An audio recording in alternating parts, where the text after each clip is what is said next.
সালামু আলাইকুম, hello and welcome to my channel the journal shelf. আজকে আমরা আলোচনা করব বাংলাদেশ এবং ইউএসএর মধ্যে হওয়া একটা চুক্তি নিয়ে, যেটা হচ্ছে এলএনজি রিলেটেড, এবং এটাকে ল্যান্ডমার্ক চুক্তি হিসাবে কনসিডার করতেছে অনেকেই। এক্স্যাক্টলি বিষয়টা কি যদি দেখি, দ্য ডেইলি স্টারে বলতেছে যে আর্জেন্ট এলএনজি একটা কোম্পানি বা সংস্থা, হোয়াট এভার অর্গানাইজেশন, তাদের সাথে বাংলাদেশ গভর্নমেন্টের একটা ডিল হয়েছে এলএনজি রিলেটেড, যে আমরা এলএনজি কী করব, তারা আমাদের কাছে বিক্রি করবে, আমরা এলএনজি পারচেস করব।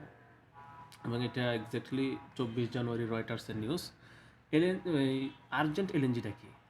এই আর্জেন্ট এলএনজি মহাশয় যারা এই এলএনজি ফ্যাসিলিটি ডেভেলপ করে মূলত, এবং 25 million metric ton per annum, প্রতি বছর 25 মিলিয়ন মেট্রিক টন তারা এলএনজি ফ্যাসিলিটি ডেভেলপ করতে পারে। এবং তাদের সাথে একটা চুক্তি হয়েছে, চুক্তির হচ্ছে নন বাইন্ডিং এগ্রিমেন্ট। এটা এখনও বাইন্ডিং হয়নি, নন বাইন্ডিংয়ে এগ্রিমেন্ট বাংলাদেশ গভর্নমেন্টের সাথে, যে বাংলাদেশ গভর্নমেন্ট কী করবে, Bangladesh to purchase up to 5 million metric tonnes LNG কিনবে ইয়ারলি। আচ্ছা, তো এক্স্যাক্টলি এইটাকে কেন ল্যান্ডমার্ক বলা হচ্ছে? ল্যান্ডমার্ক বলার যে মেন কারণ সেটা হচ্ছে, সিন্স প্রেসিডেন্ট ডোনাল্ড ট্রাম্প, এই ডোনাল্ড ট্রাম্প যখন সে তার অফিস টুক করলো, মানে সে এক্স্যাক্টলি যখন তার প্রেসিডেন্টশিপে বসলো, সে যখন কোনো কিছু অফিসিয়ালি সিগনেচার করার অধিকার পাইলো, রাইট পাইলো, এবং মানে বর্তমানে সে মানে এর আগে তো সে ছিল ইলেক্টেড প্রেসিডেন্ট, এখনও সে দায়িত্ব বুঝে পায়নি। দায়িত্ব বুঝে পাওয়ার পরে সবার প্রথম যে মেজর, যে বলতে চাইছে the first major US LNG supply deal, US LNG supply major ডিলটাই হয়েছে বাংলাদেশের সাথে since President Donald Trump took office. এবং এটা তার অ্যাডমিনিস্ট্রেশনের প্রো এনার্জি পলিসির মধ্যেই পড়ে। বর্তমানে তার যে একটা স্লোগান ছিল, ড্রিল বেবি ড্রিল, যেটার মেন এজেন্ডাই ছিল এরকম যে মানে অয়েল, গ্যাস, ইলেকট্রিসিটি এই বিষয়ে মানে ভালো পরিমাণে ডেভেলপ করা, স্পেশালি অয়েল অ্যান্ড গ্যাস। তো এক্স্যাক্টলি মানে হঠাৎ করেই ইউএসের এত কি ঠেকা পড়লো মানে এইভাবে বিক্রি করার জন্য, বা আগে কখনো কেন বিক্রি করে নাই? কারণ আগে একটা স্যাংশন ছিল বা লাইসেন্সের উপর একটা পজ দেওয়া ছিল, সেটা হচ্ছে energy pause on licence to export. এই যে গ্যাসগুলো, countries that don't have free trade agreement, যেই সব দেশের ফ্রি ট্রেড এগ্রিমেন্ট ছিল না, ফ্রি ট্রেড এগ্রিমেন্টে উইথ ইউএসের সাথে ফ্রি ট্রেড এগ্রিমেন্ট ছিল না, ওইসব কান্ট্রিতে লাইসেন্সের উপরে একটা এনার্জি পজ দেওয়া ছিল, বিক্রি করতে পারতো না।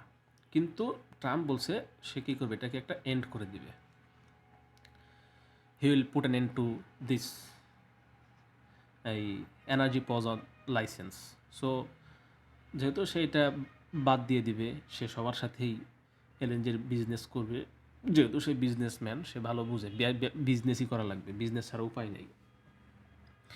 বেশি কূটনৈতিক আচরণ করা ঠিক না সব সময়। আর এক্স্যাক্টলি সে শুধু এটা করবে না, এক্স্যাক্টলি সে চাচ্ছে সে যে পরিমাণ, এই যে আমরা যে দেখলাম যে 25 মিলিয়ন মেট্রিক টন, যদি আগের স্লাইডে দেখি যে 25 মিলিয়ন মেট্রিক টন সে এই এলএনজি ফ্যাসিলিটি দেয়। এবং টোটাল একটাই তো ওই আর্জেন্ট এলএনজি, টোটাল ইউএসের যেই এলএনজি এক্সপোর্ট, এইটাকে ডোনাল্ড ট্রাম্প ডাবল করতে চায়। সো একটা কোম্পানি যদি 25 মিলিয়ন মেট্রিক টন করে, সব মিলায় আরও জানি না কত টোটাল, সো বাই 2028 তারা এটাকে ডাবল করতে চায়।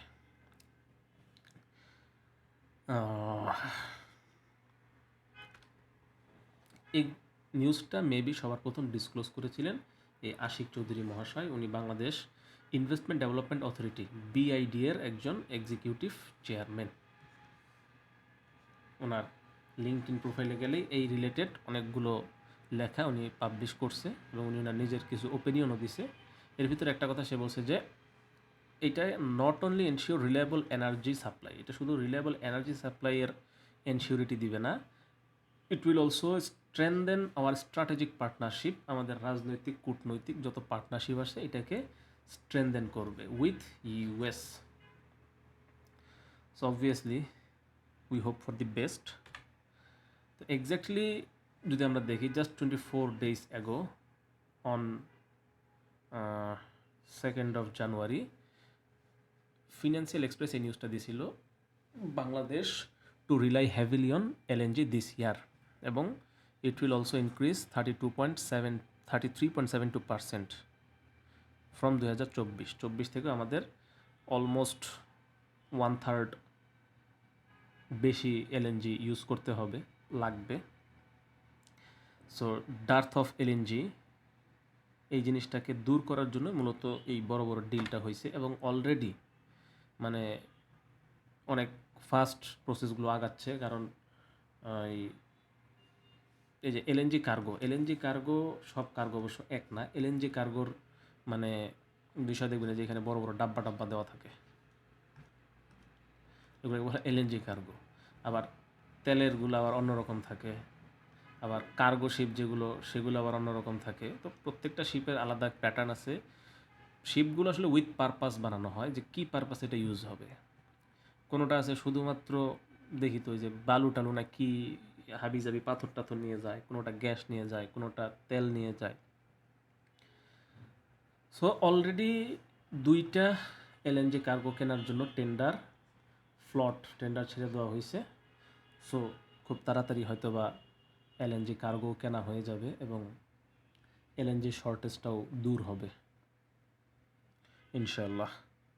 So thanks for watching and subscribe to get more update. I will be updating